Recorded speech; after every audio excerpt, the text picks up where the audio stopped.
मां यहाँ मोहम्मद सुलेमान आरिज़ो। अॼु असांजो महिमान आहे मोहतरम जनाब अली रज़ा आरिज़ो साहब जन हस्बे मामूल पंहिंजे प्रोग्राम बैनुल अक़वामी अमूर मिडिल ईस्ट ऐं विच ओभर जी ताज़ा तरीन सूरत हाल में मौजूदु आहियूं। अॼु जो उनवान आहे ईरान अमेरिका ॻाल्हियुनि जो मुस्तक़बिल। हलूं था पंहिंजे सवाल ऐं जवाब जे सिलसिले ॾांहुं। ईरान अमन जे लाइ नयूं तजवीज़ूं पाकिस्तान जे ज़रिए मोकिलियूं आहिनि। इन ॻाल्हि में केतिरी सदाकत आहे? ईरान अमन तजवीज़ूं नओं फ्रेमवर्क ईरानी हुकूमत पाकिस्तान मार्फत मोकिली। सदर ट्रंप व्हाइट हाउस में क़ौमी सलामती काउंसिल में सलाहकारनि गॾिजी गौर वीचार कयो। हाणे 3 मरहलेवार शर्त ऐं फ्रेमवर्क आहे। नंबर पहिरियों, ईरान ऐं लिबनान जी जंग बंदि कई वञे ऐं ॿीहर जंग न कई वेंदी। ऐं ॿियो, हरमोज़ खे ओपन कयो वञे ऐं उन जी सलामती ॾिनी वञे। टियों, न्यूक्लियर ईरान जो एटमी मसइलो ऐं इशू न्यूक्लियर आहे। ईरान जो एटमी मसइलो हिकु पेचीदा मसइलो आहे ऐं ॾहाकनि खां उन मसइले जी शिकताण थींदी रही आहे। उन करे हिन मसइले जो लाॻापो कुझु वक़्त लाइ पोइते कयो वञे ऐं ईरान अमेरिका खे एटमी मसइले खे छॾे बाक़ी ॿिनि मामलनि ते ॻाल्हियूं करण जो ऑप्शन ॾिनो आहे। हरमोज़ जो हल निकितो त बाक़ी मामला ईंदड़ वक़्त में तय थींदा। ग्लोबल इकानमीअ ते वॾो असरु पियो आहे। समूरी दुनिया जो मुतालबो आहे त जंग जो ख़ात्मो अमेरिका जे मुफ़ाद में ऐं ट्रंप इम्तिज़ाज जे जंग जे हाराए चुको आहे। ही जंग ख़त्म न थींदी।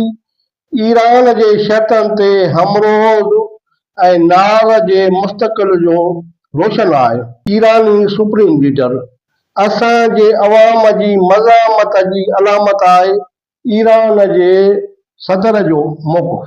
ट्रंप ते ताज़ा कातिलाना हमले जा तफ़सील कहिड़ा आहिनि? ट्रंप ऐं संदसि ज़ाल जेडी वेंस, उहे सहाफ़ियुनि जी हिकिड़ी तक़रीब हुई, उते हुन ते कातिलाना हमलो थियो। लॻभॻि हिन ते 8 गोलियूं इस्तेमालु थियूं। तक़रीब में वेठल सभु टेबल हेठां लिकी विया ऐं सीक्रेट सर्विस जे ऑफिसर खे हिकु गोली लॻी। सदर ट्रंप बची वियो।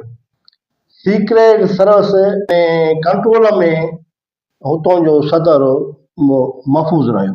थामस अमेरिका जो शहरी आहे। ही हिकिड़ो टीचर आहे, मैकेनिकल इंजीनियर आहे। 10 मिंट हमले खां अॻु दोस्त खे मैसेज कयो त मुंहिंजे निशाने ते ट्रंप आहे। हिन जे पॉलिसी सां आउं नाराज़ आहियां। ही जेको थामस हुयो, ही हिकिड़ो दहशतगर्द कोन आहे। ही अमेरिका जो उस्ताद ऐं शऊर रखंदड़ आहे।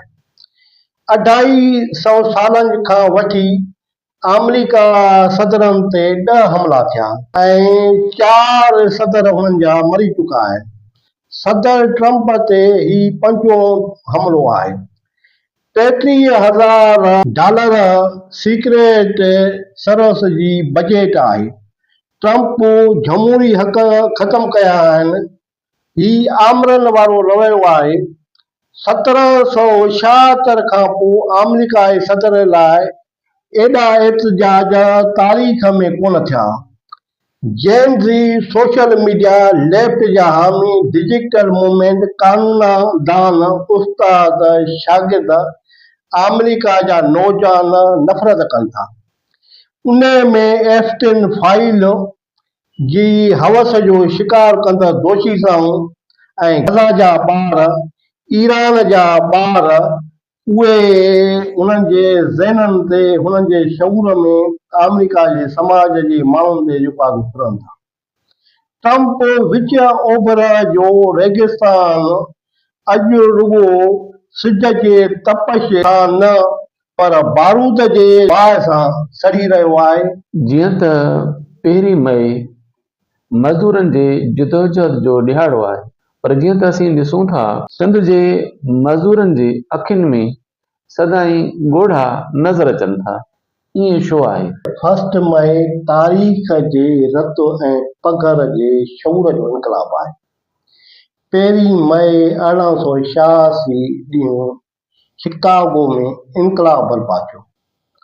मज़दूर उन वक़्तु 18 कलाक कमु कंदो हो ऐं उन जे जिदोजहद में उहो 8 कलाक दुनिया जे जेके बि ऑफिसूं आहिनि मज़दूर आहिनि उन्हनि जो जेको आहे सो टाइम मुक़ररु थियो ऐं उन्हनि जो जेको मज़दूर लीडर हो फीटर हुनजो झंडो अछो हुयो ऐं उहो रत में ॿोड़े ऐं हुन उते झूलायो ऐं उते जेको आहे सो हुननि जी जिदोजहद कामयाबु आई।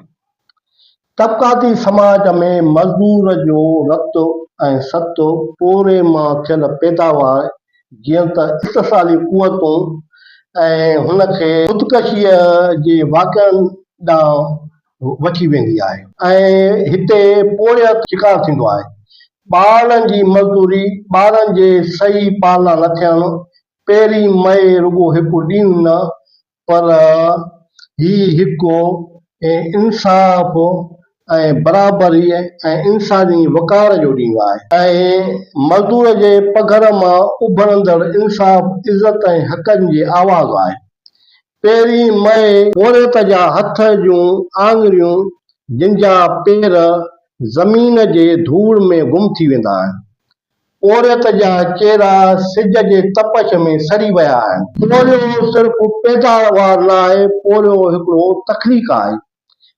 पोरियत हिन दुनिया जो हिकिड़ो तख़लीक़ार आहे। दुनिया जे हर कुंड में नए सुबुह जी सिज ज़रूरु हिन पोरियत लाइ उभरंदो। हुज़ूर साईं जन चयो आहे त तव्हां जेको खाओ था सभ खां बहितर तव्हां जे हथ सां कमायल रिज़्क़ आहे ऐं उहो बहितर इंसान आहे। ऐं ॿिए हंधि हुज़ूर जन जी हदीस आहे त अल कासिब हबीब आहे, पोरियत अलाह जो दोस्त आहे। पोरियत जो पघर समाज जे तरक़ी ऐं गुरबत जे ज़ुल्म ख़िलाफ़ हिकिड़ो आवाज़ आहे। ग़रीब हर लम्हे मौत ॾिसंदो आहे। सिंध जो पोरियत जी समाज जी ज़िंदगी कांगो, सोमालिया, सूडान जहिड़ी बणिजी वई आहे।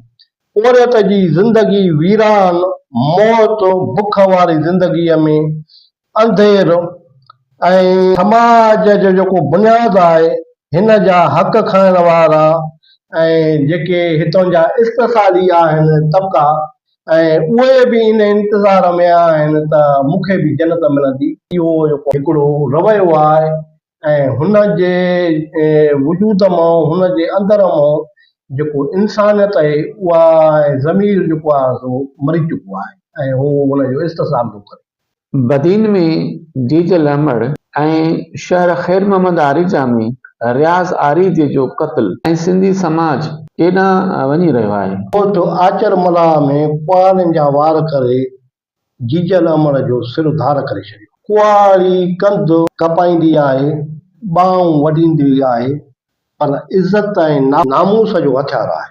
शिकारपुर में रहंदड़ हमीद शेख जो लाश, सखर में नियाज़ बुकीअ जो क़त्ल, आरिजा में रियाज़ आरी जो क़त्ल ऐं ॿनी अॻ में इन साॻी मामूली ॻाल्हि ते जतोईअ जो बाकराणे जे भरिसां ॻोठ आहे उते क़त्ल।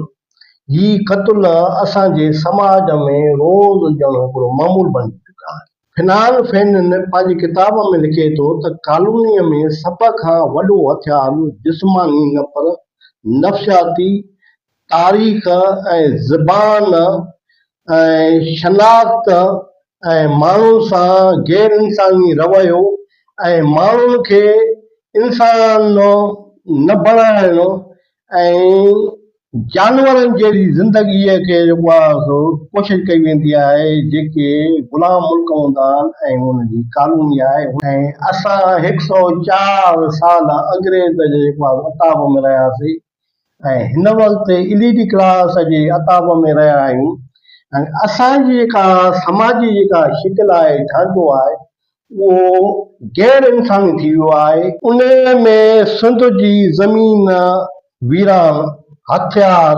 मौत, बुख, मायूसी, असांजे सिंध में अंधेर ऐं ॻोठनि में नशो, जुआ, 80 लख ॿार स्कूल खां ॿाहिरि, नशो जंहिंमें हीरोइन, थरो, चर्स, अफ़ीम, भंग, गुटको, नशे जूं सोपारियूं ऐं आइस शामिल आहिनि, जेके असांजे वजूद जे मासूम ॿारनि जे जेको आहे सो ज़िंदगीअ में शामिल थी वियूं आहिनि।